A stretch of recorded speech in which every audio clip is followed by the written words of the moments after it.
George S. Patton Jr. venerated his warrior forebears with an obsession that bordered on ancestor worship. He saw himself not as an individual, but as the latest in a line of fallen heroes. He was inspired by the pantheon of forefathers who had bravely served as soldiers before him.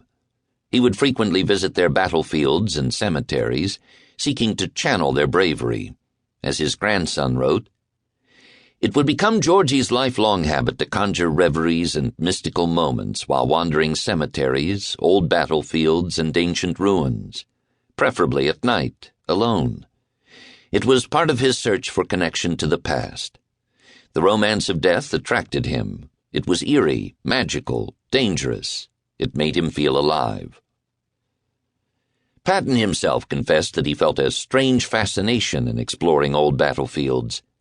He described in moving terms a visit to the Gettysburg battlefield, where 2 of his relatives had been killed. "To get in the proper frame of mind, I wandered through the cemetery and let the spirits of the dead thousands laid there in ordered rows sink deep into me. Then, just as the sun sank behind South Mountain, I walked down to the scene of Pickett's great charge and, seated on a rock just where Olmsted and 2 of my great-uncles died, I watched the wonder of the day go out. It was very wonderful, and no one came to bother me." Before his admission to West Point, Patton entered the Virginia Military Institute, which his father and paternal grandfather had both attended. After VMI, Patton's father chose a career in business and politics rather than the military. He later shared a secret with his son, admitting that he was a man of peace. Perhaps Papa Patton had witnessed too much carnage during the American Civil War. Nevertheless, the father infused his son with romantic notions of war that would fuel his military ambitions, and the father's political connections in Southern California secured the future general's admission to West Point. Chapter 1. Ghosts of the Confederacy. Waller Tazewell Patton, George Smith Patton, Hugh Mercer. I am crying because I have only 7 sons left to fight the Yankees. Peggy Patton. The train pulled into the station at Winchester, Virginia, hours late, having been delayed at several stops along the route from Baltimore. Dark had fallen, and a steady rain pelted the roof of the rail car. Inside the dark baggage car, the teenage Virginia Military Institute cadet sat on top of the casket containing his uncle, a fallen Civil War veteran.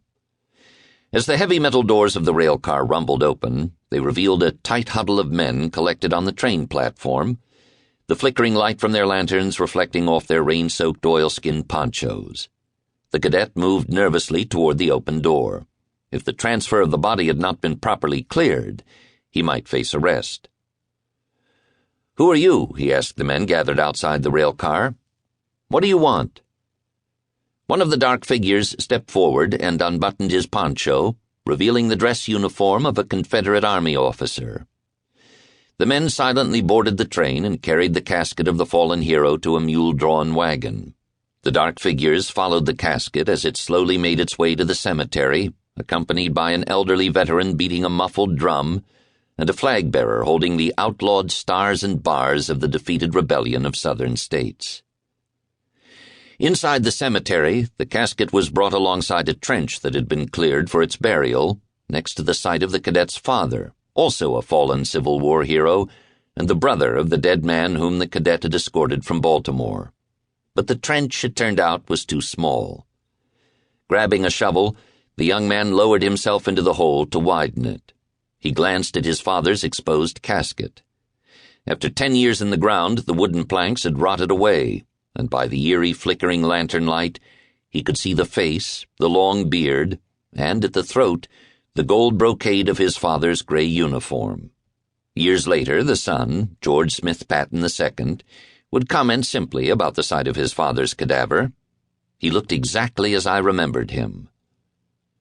The uncle whose casket was interred next to that of George Smith Patton I was Waller Tazewell Patton, named for a governor of Virginia, Littleton Waller Tazewell.